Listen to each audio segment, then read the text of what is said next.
The stars are right, and that means it's time for another episode of The Whisper in Darkness. I'm your host, the Man from Lang. Thank you very much for joining me today.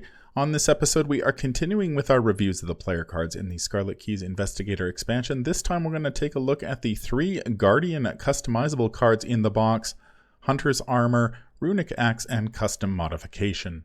There are spoilers throughout if you care about that sort of thing. If you enjoy what you hear, remember to like, comment, and subscribe. Before we get started, a quick reminder of how we rate cards here on The Whisper in Darkness. The best of the best get an Elder Sign, while the worst of the worst get an Auto Fail, and the cards in between get a +1, 0, or Elder Thing respectively. Cards that you build around or cards that are good in one particular deck get a Bless token, while cards that we believe are destined to end up on the list of taboos or are simply bad for the big game get a Curse token. Before we get started, I'd like to thank the patrons of this channel for their tremendous support. You all rock. If you'd like to be amazing like these people and support the channel's goals and see your name on this list, head over to patreon.com, sign up for a tier of your choice, and claim your rewards. That would be awesome. Special thanks to Cole Monroe Chitty, Nicole Fiscus, and Nate Lost in Time and Space for their contributions to the channel. I couldn't do it without you. Without further ado, let's get started. We are turning our attention to the customizable cards, which were a new card type that were introduced in this set. Basically, each class gets 3 customizable cards. There is also a neutral customizable card. Each customizable card comes with a sheet that features a variety of checkboxes on it. So each customizable card has basically an ability on it, and then the more XP you spend on the customizable card, the more abilities the card gets. Sometimes checking boxes on the sheet changes up the abilities on the main card, sometimes adds new abilities.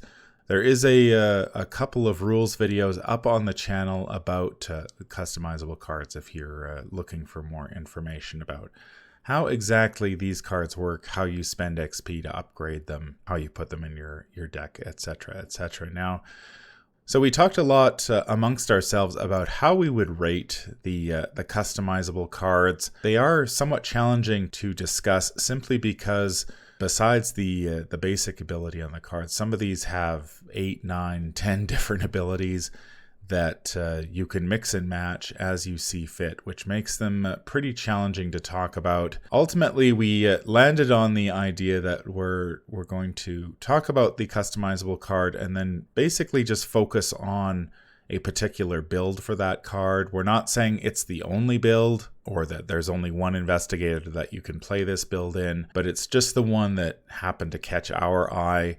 And we are not going to give the customizable cards ratings either, because they could be a dud in one deck and an Elder Sign in another. So our discussion of the customizable cards is going to be somewhat different from our discussions of the other cards, simply because they are, 10, 15, infinite number of cards wrapped into one. So that is both a blessing and a curse when it comes to players get the blessing, and that you can basically create a card that you've always dreamed of for your deck, but it's a curse for reviewers because they're very hard to talk about. We are going to start off with Hunter's Armor. It is a 4-cost asset with a willpower, skill icon, item, and an armor trait.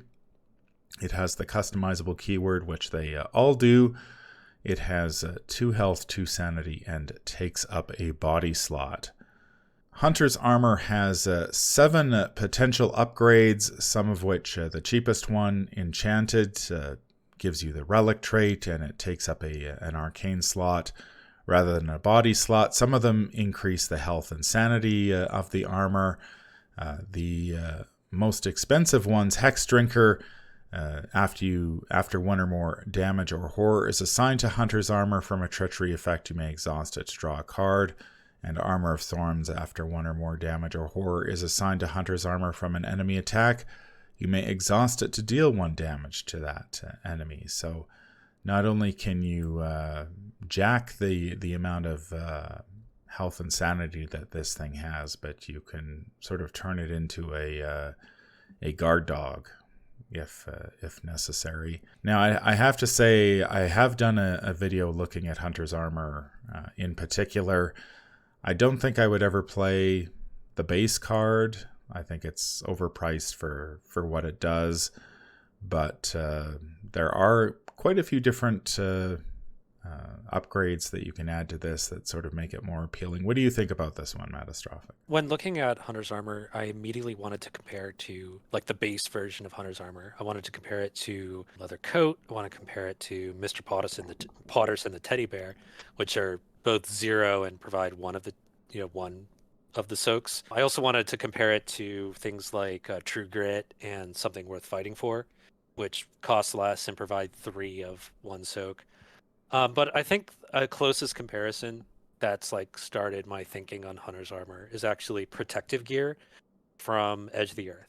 So Protective Gear also costs 4, also takes a body slot, has 3 points of damage soak, 3 points of horror soak, and then has a treachery canceling effect on it. And so I'm looking at it like, all right, so if I want to play Hunter's Armor and not Protective Gear, which I think Protective Gear is already pretty expensive already.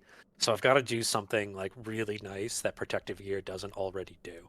Because Protective Gear is just more soak and is the same cost and is the same slot, for 2 XP.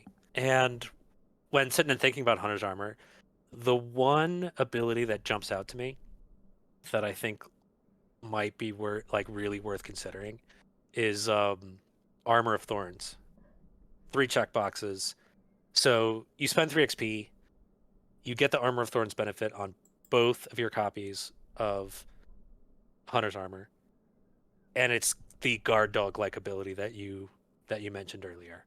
I think there's something there, because just like with guard dog, you can provoke attacks of opportunity and get instant damage, which I think there's something. I think that's worth it.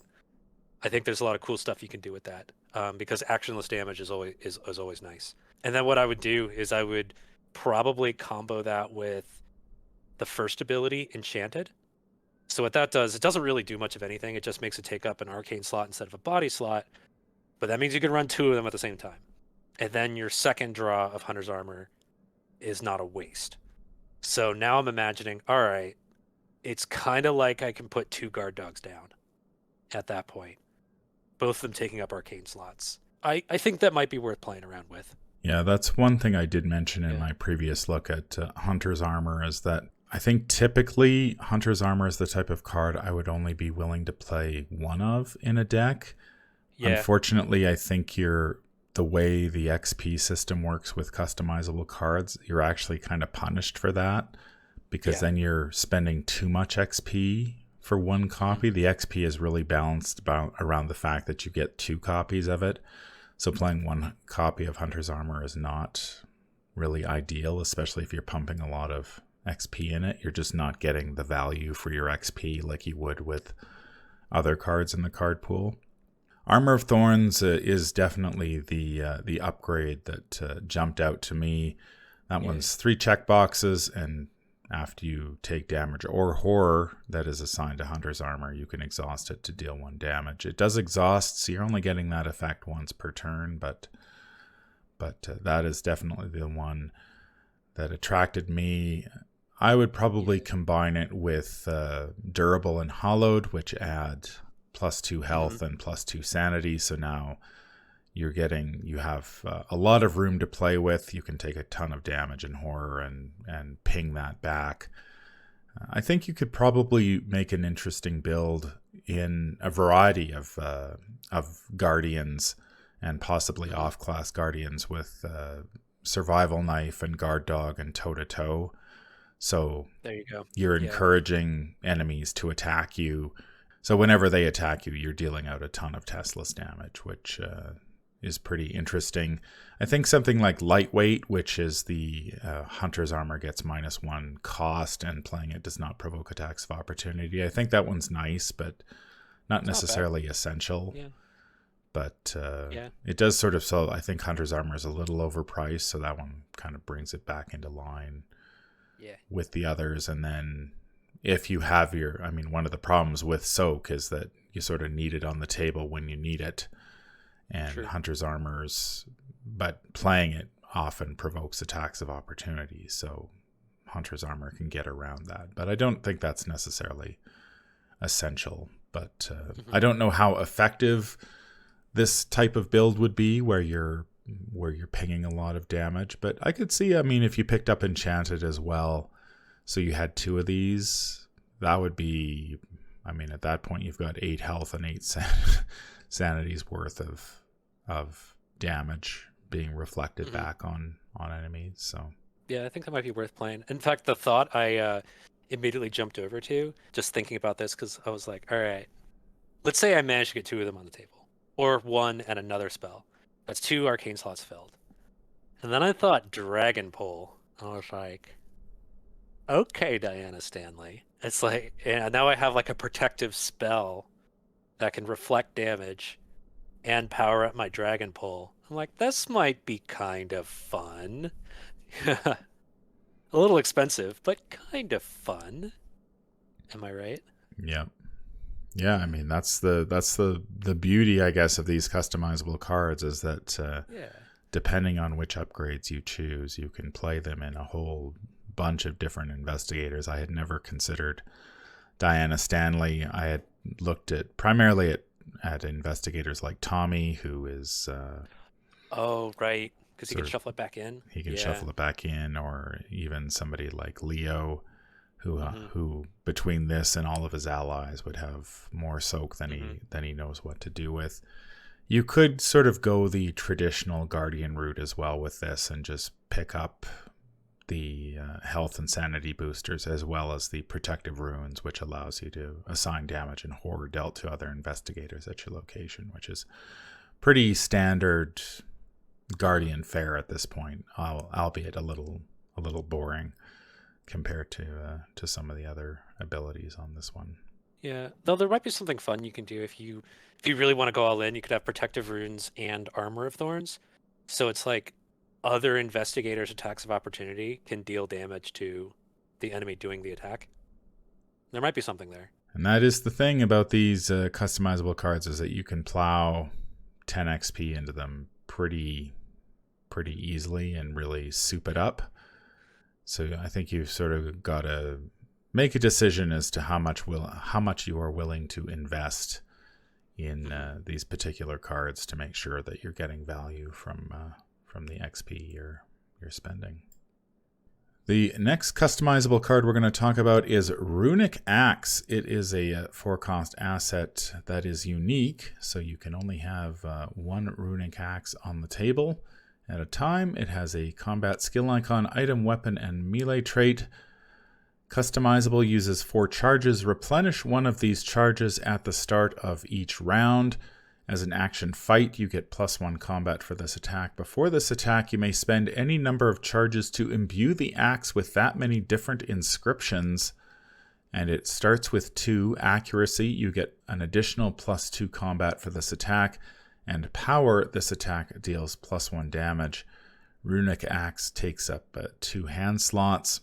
It has a whole bunch of different customizations. For 1 XP, you can give it the relic trait and reduce its cost by 1. You can add a bunch of different inscriptions that will draw you cards, heal damage and horror, or discover clues, or help you move, or deal damage to every enemy engaged with you. There's one that lets you do 4 damage attacks if you simply want to take down a big enemy. And then there are a couple Saga and Script Reaver. Saga costs 3, which allows you to replenish 2 of Runic Axe's charges at the start of each round instead of only 1. So if you're spending a ton of those charges, Saga will replenish them quicker. And Script Reaver, which for every charge spent, you may imbue the axe with up to 2 different inscriptions. So even if you were just to play the basic Runic Axe with Script Reaver, you can get accuracy and power at the same time. Now, I think of all the customizable cards that were released in this box, Runic Axe is the one that has been generating a great deal of excitement in the community. I kind of feel like you can't really go wrong with your upgrades on Runic Axe. Even if you just go for the I just want to deal 4 damage attacks, you're doing pretty well. What do you think about this one, Matastrophic? So even the base Runic Axe, if you look at it, all right, just no upgrades. It's essentially a 45 automatic that it's two hands, but generates an ammo every turn. So like right out of the gate, unlike the Hunter's Armor, this thing is coming out like stronger than other available options. Runic Axe is really good. The fact that you can get reliable 3 damage attacks is when things get really good, because that's like a class of weapons up there with like lightning gun and the big hammer is when you get the 3 damage attacks, and then you can get it up to like flamethrower range as well if you really want. Flamethrower without as much, not as many hoops to jump through. So this card starts off stronger than like other available options at 0 XP, and then caps out as like stronger than other available options when it's fully powered, at like all the way at 10 XP. Because you can get it, not only can you get it doing 3 or 4 damage attacks, you can get it recharging faster, and you can get the ammo expenditure down with Script Weaver. So this thing's kind of crazy. Like, I gotta say, this is like curse territory crazy. I gotta admit, like, you thought the hammer was powerful. Hammer said, "Hold my," FFG said, "Hold my beer," and then made this thing. I gotta be frank with that. Yeah, the moment I saw the upgrade Ancient Power, which costs 3 Yep. XP, you can imbue the same inscription up to 3 times. I mean, Yeah. there aren't that many weapons that can deal 4 damage in an attack if you hit with the Yeah. There's like flamethrower, and that's about it. yeah, for 3 XP. That's pretty nuts. Yeah. Yeah.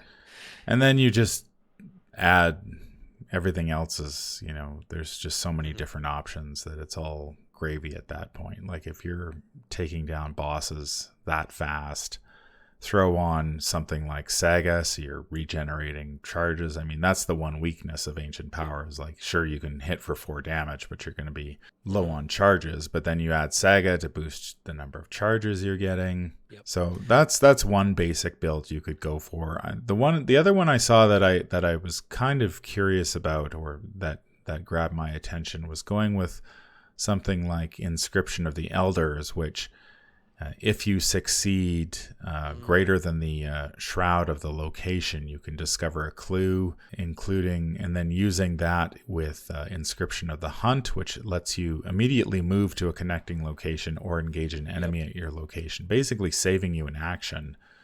So you spend a charge and then you immediately move to a location so you can engage an enemy or engage an enemy off somebody while you're attacking, and then combine that with somebody like Roland, who's already getting clues for defeating enemies, and suddenly you're getting a couple of clues at locations. You kill an enemy, and then you trigger Roland's ability in this, and you're grabbing a couple clues, and then of course there's Greta. You can throw her in there, and evidence, and suddenly 3-4 clues is not out of the realm of possibility. Yeah, and then at that point, you don't even need to go all in with like Ancient Power.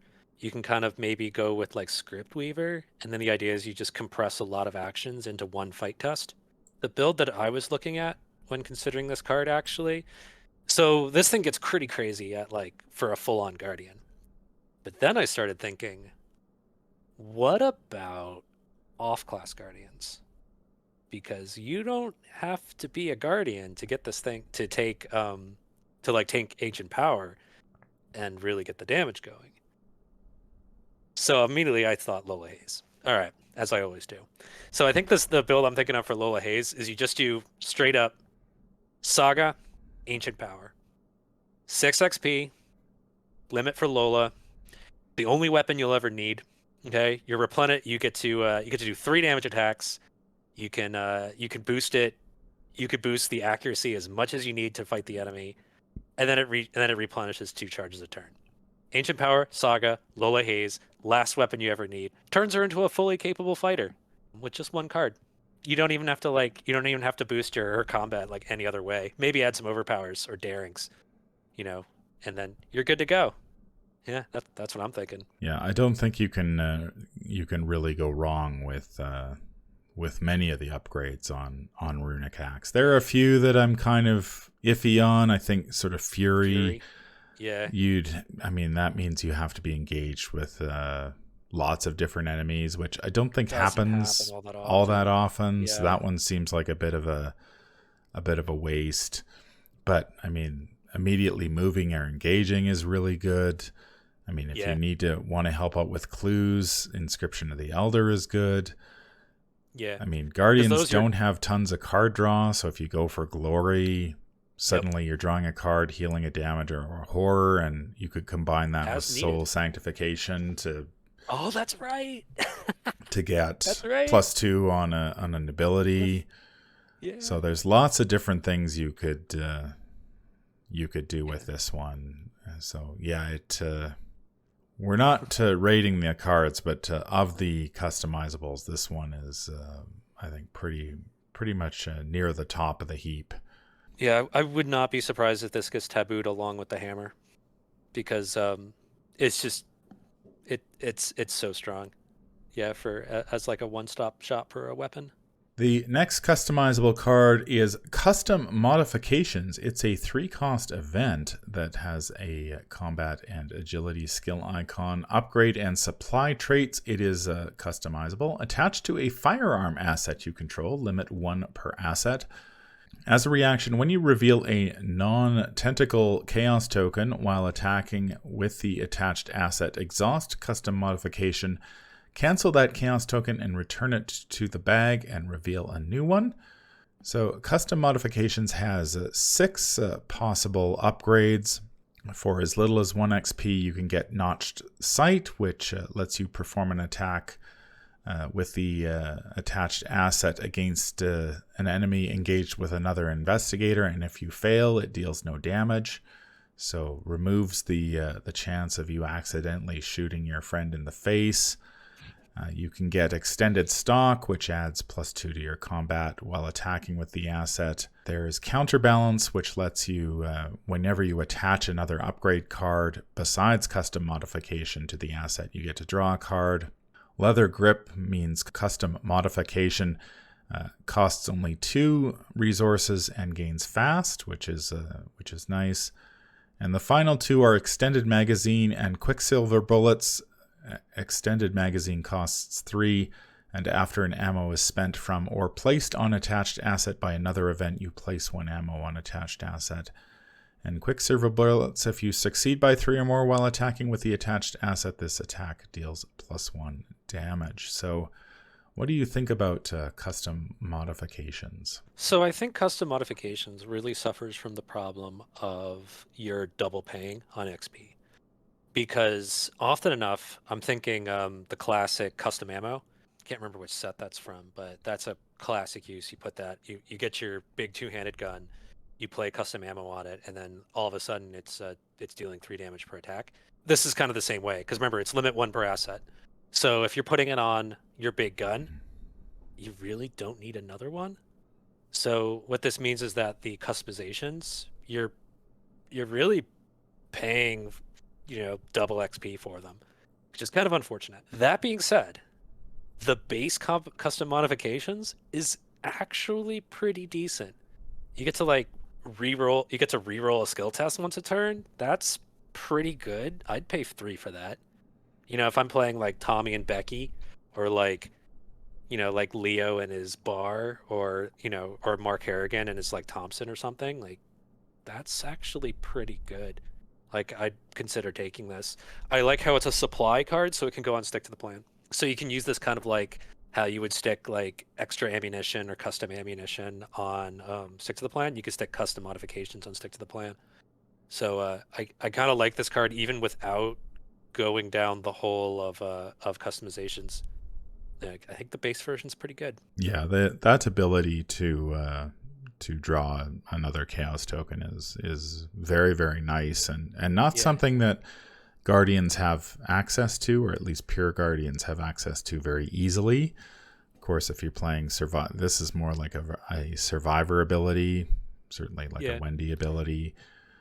So having the ability to make sure your ammo, like ammo is such a limited resource, the fact that you get to, and missing really feels bad when you spend an ammo. So this provides some protection. So I do agree that the base version of custom modifications does look very good.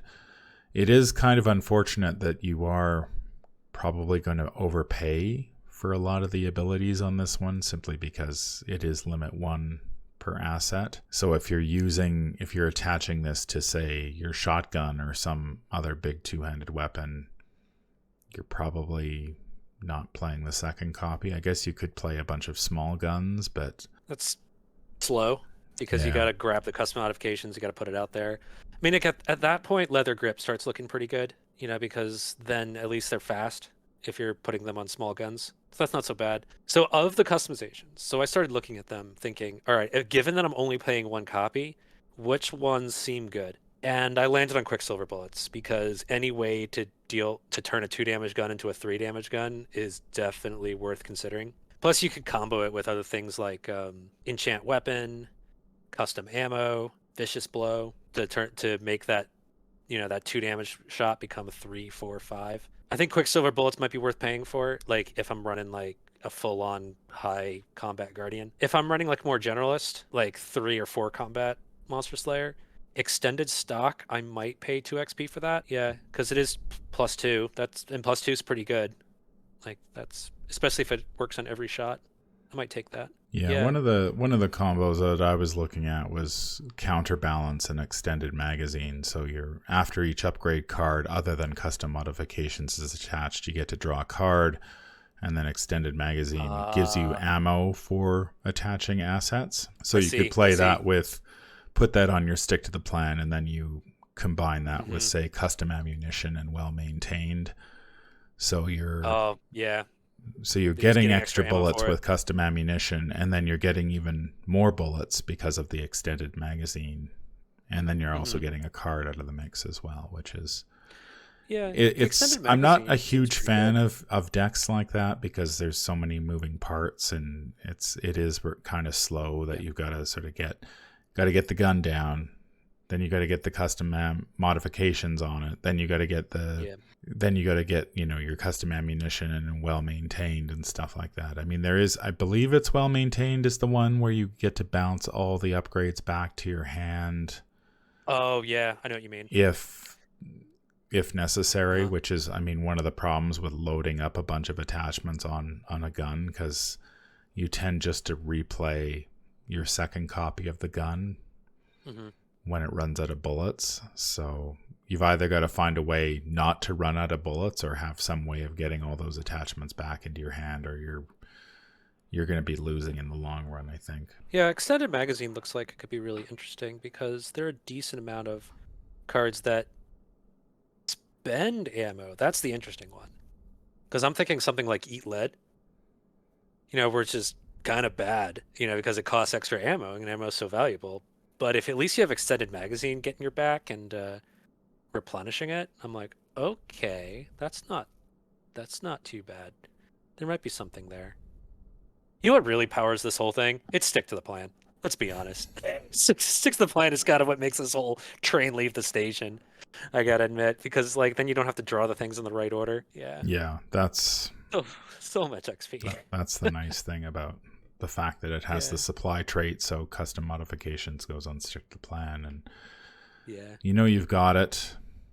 But I mean, even for the level 0 ability, I'd take that. Pretty valuable. Yeah, that's if you want your shots to count. Yeah, I'd play this without upgrading it at all, because that's a pretty useful ability. Yeah, and it's even if you're just playing with the basic ability, I think Notch Sight seems kind of strange here, because if you are going to shoot somebody in the face, you've already got the ability to redraw the token, so... At least it's only 1 XP, because what Notch Sight really does is it gives you autofill protection. That's what it really does. For when you're So at least it's just 1 XP, so it's not so bad. It's not like it's 2 or 3. So yeah, there's some interesting options here with custom modifications. If you're playing a gun, or your favorite gun, The base version gives you a way to redraw tokens, which is not something Guardians have easy access to.